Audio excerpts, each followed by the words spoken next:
नमस्कार, मैं डॉक्टर शैलेंद्र कुमार सिंह, राजकीय महाविद्यालय भद्रोजा।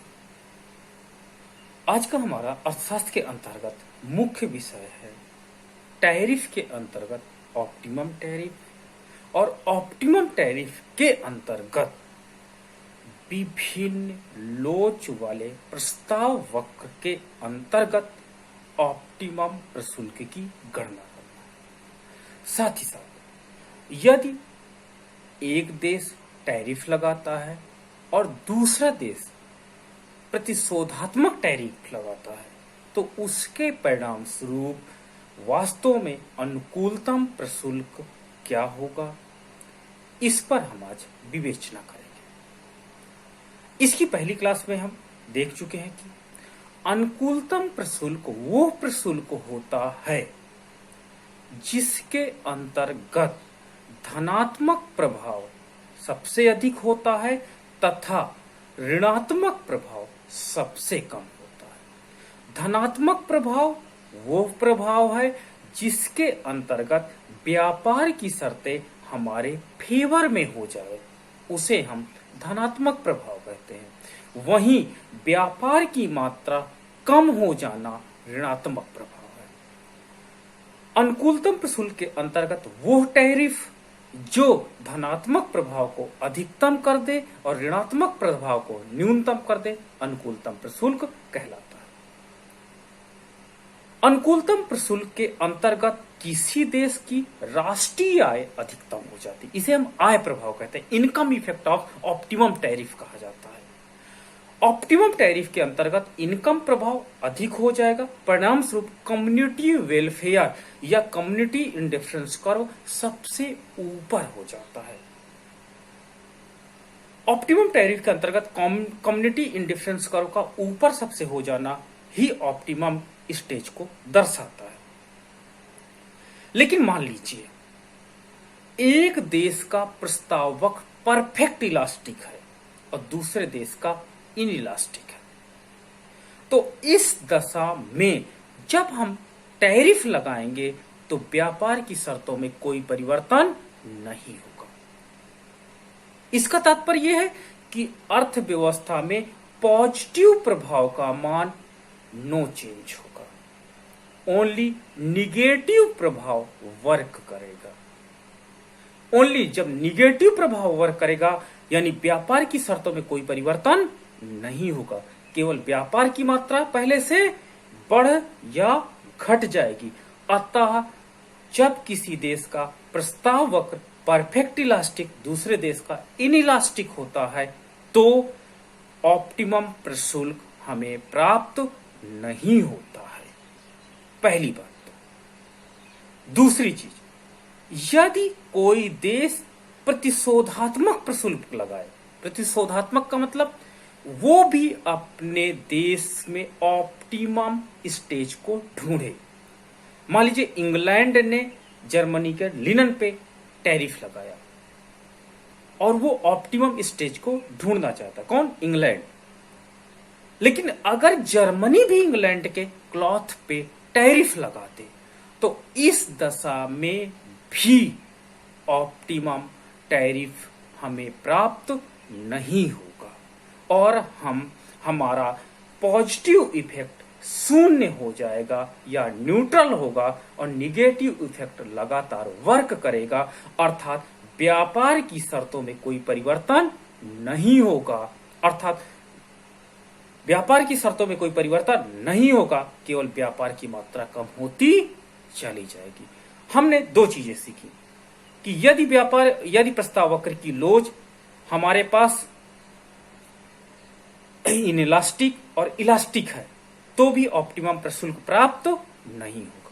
दूसरी चीज हमने सीखा कि यदि हमारा पड़ोसी देश हमारी वस्तु पर टैरिफ लगाता है, मतलब हमारे साथ प्रतिशोधात्मक कार्य करता है, तो भी ऑप्टिमम प्रशुल्क प्राप्त नहीं होगा। आइए हम इसे रेखा चित्र के माध्यम से और अधिक स्पष्ट करते हैं। यहां पर रेखा चित्र में हमने आधार अक्ष पर इंग्लैंड के क्लॉथ को लिया है, वहीं पर जर्मनी के लिनन को हमने लंब अक्ष पर लिया है। जर्मनी का प्रस्ताव वक्र परफेक्ट इलास्टिक है। इसका तात्पर्य यह है कि यह एक सीधी रेखा के रूप में है। वहीं इंग्लैंड का प्रस्ताव वक्र वक्र शेप में है, कर्व आकार पर है, और इसलिए इसे हम इनइलास्टिक कहते हैं। दोनों देशों का प्रस्ताव वक्र ए बिंदु पर संतुलन में है। ए बिंदु पर हम देख रहे हैं कि प्रस्ताव वक्र OE इक्वल टू OG है, अतः इंटरनेशनल प्राइस लाइन हमारी OG होगी, अर्थात OG हमारी इंटरनेशनल प्राइस लाइन होगी। इस प्रकार हमारा व्यापार त्रिभुज OC1A होगा। व्यापार त्रिभुज इंटरनेशनल ट्रेड ट्रायंगल OC1A होगा, जिसमें OC1 इंग्लैंड क्लॉथ को क्या करेगा, एक्सपोर्ट करेगा, और वहीं पर हमारे साथ जो हमारे पास C1A है, C1A जर्मनी से लिनन हम इंपोर्ट करेंगे। ये रेशियो दिखाता है। अतः कंट्री इंग्लैंड का कम्युनिटी इंडिफरेंस कर्व हमारे पास CI1 होगा, अर्थात इंग्लैंड में जो इनकम इफेक्ट है वो CI1 से स्पष्ट हो रही है। यदि इंग्लैंड जर्मनी के क्लॉथ पर टैरिफ लगाते, तो जर्मनी के लिनन पर टैरिफ लगाते, तो प्रस्ताव वक्र कुछ ऐसे हो जाएगा, और हम E1 पर आ जाते हैं। E1 और OG एक दूसरे को A1 बिंदु पर काटते हैं, अतः हमारा A1 नया संतुलन बिंदु होगा। A1 से हम एक रेखा खींचते हैं और इसे हम आधार अक्ष से मिलाते हैं। इस प्रकार हमारे पास व्यापार त्रिभुज OC2A1 हो जाती है। इंग्लैंड इतने कपड़े का एक्सपोर्ट करेगा और बदले में इतने लिनन का C2A1 लिनन का इंपोर्ट करेगा। अब देखिए, व्यापार की मात्रा पहले से कम हो गई, निगेटिव इफेक्ट काम किया। ये त्रिभुज हमारे पास जो है, पहले वाले त्रिभुज OC1A त्रिभुज की अपेक्षा इसका एरिया दूसरे त्रिभुज का एरिया कम हो जाता, अर्थात निगेटिव प्रभाव कार्य कर रहा है। लेकिन व्यापार की शर्तों में कोई परिवर्तन नहीं आ रहा, अर्थात पॉजिटिव प्रभाव नहीं काम कर रहा। इसलिए कम्युनिटी इंडिफरेंस कर्व हमारे पास कहां पर आ जाएगा, CI2, जो देखिए नीचे आ गया। CI1 की अपेक्षा ये नीचे की हो रहा है, अर्थात देश में, इंग्लैंड के देश में आय प्रभाव कम होगा, ऋणात्मक होगा, कम्युनिटी इंडिफरेंस कर्व गिरेगा। इसी प्रकार इंग्लैंड यदि और टैरिफ लगा देती है तो हमारे पास E2 नया प्रस्ताव वक्र होगा, नया संतुलन बिंदु हमारा A2 हो जाएगा, और हम C3 OC3A2 ये हमारे पास एक नया व्यापार त्रिभुज होगा। हम इतनी मात्रा का एक्सपोर्ट करेंगे क्लॉथ का, इंग्लैंड क्लॉथ का एक्सपोर्ट करेंगे, बदले में जर्मनी का इतना आयत। इस प्रकार हम देखते हैं इस त्रिभुज का मान और कम हो जाता है, मतलब कि इंटरनेशनल ट्रेड का मान बहुत कम हो गया, मतलब पॉजिटिव इफेक्ट का मान बहुत कम हो गया, लेकिन टर्म ऑफ ट्रेड में कोई परिवर्तन नहीं हुआ। अर्थात हमारे पास पॉजिटिव इफेक्ट 0, निगेटिव इफेक्ट, हमारे पास निगेटिव इफेक्ट का मान बढ़ गया, और हमारा कम्युनिटी जो वेलफेयर है वो और डिक्लाइन कर गया, और वो CI3 हो गया। इस प्रकार हम देखते हैं क्या, कि यदि एक देश का प्रस्ताव वक्र इलास्टिक है, दूसरे का इनइलास्टिक है, तो हमारे पास ऑप्टिमम प्रशुल्क कोई भी प्राप्त नहीं होगा। अतः इस कंडीशन में हमें टैरिफ लगाने से हमारा आय प्रभाव नहीं कार्य करेगा। अब हम देखते हैं कि यदि दोनों देश प्रतिशोधात्मक प्रक्रिया अपनाते हैं तो क्या होता है। यहां पर हम रेखा चित्र में देख सकते हैं कि आधार अक्ष पर इंग्लैंड के क्लॉथ को लिया गया है तथा लंब अक्ष पर जर्मनी के लिनन को। हमारे पास OE इंग्लैंड का प्रस्ताव वक्र है और OG जर्मनी का प्रस्ताव वक्र है। दोनों प्रस्ताव वक्र A बिंदु पर काट रहे हैं। अतः अंतरराष्ट्रीय मूल्य रेखा OIPL ये होगी। अतः व्यापार त्रिभुज OC1A होगा। ट्रायंगल OC1A हमारे पास ट्रेड ट्रायंगल होगा। यहां पर OC1 मात्रा इंग्लैंड क्लॉथ का एक्सपोर्ट करेगा, अब बदले में जर्मनी से AC1 मात्रा इंपोर्ट करेगा।